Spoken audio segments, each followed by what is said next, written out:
those two.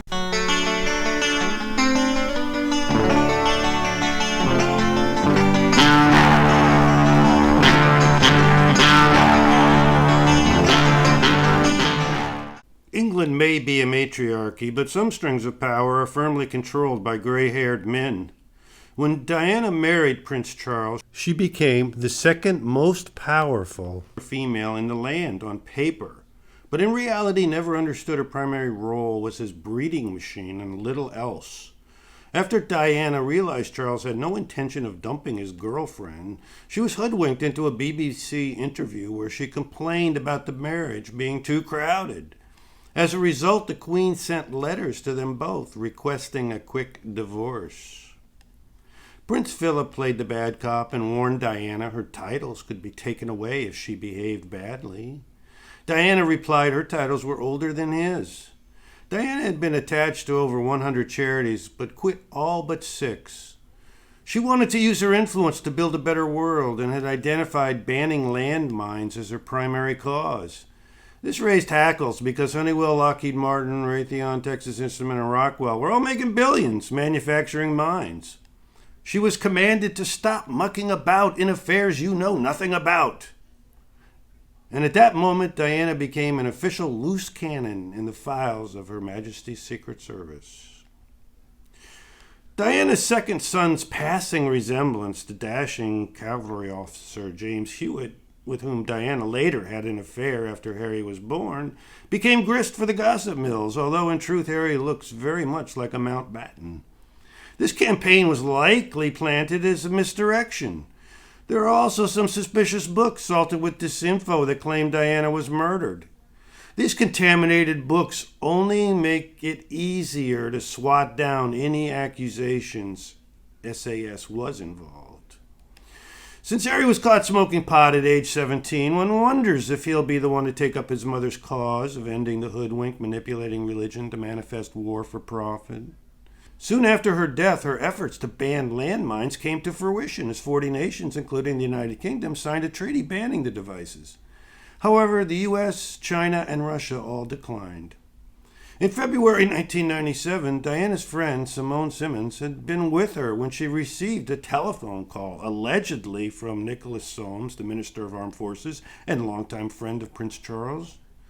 When this call began getting ugly, Diana motioned for Simone to come closer and listen in.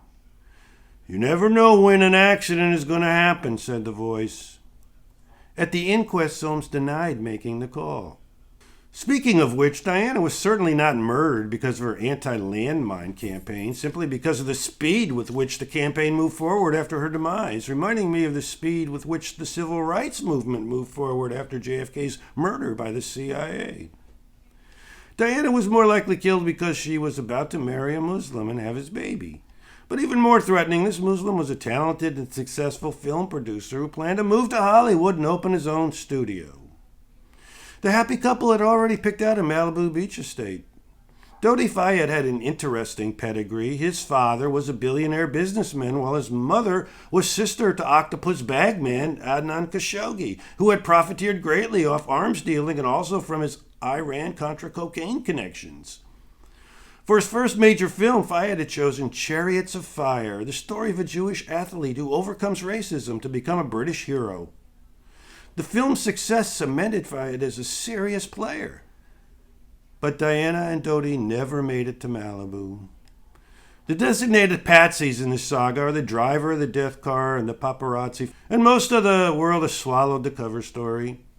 But in 2004, Australian investigative reporter John Morgan published How They Murdered Princess Diana, The Shocking Truth, the most exhaustive examination of the evidence, and the book detailed the many shocking anomalies in the official story.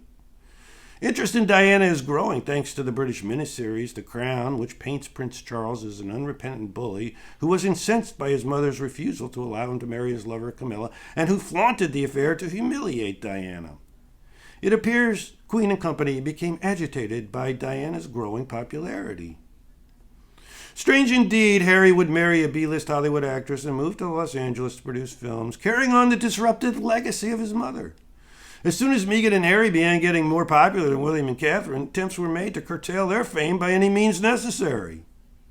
Meghan's character has been under intense attack ever since. This can of worms threatens to open up all over again, so one wonders how the Crown is going to handle Diana's suspicious death. Will they delve into the behind-the-scenes machinations to rush her body to England and embalm it twice before the investigation by French police? In 2007, the French police concluded a massive reinvestigation into the case, producing a 6,000-page report that will remain secret until 2082.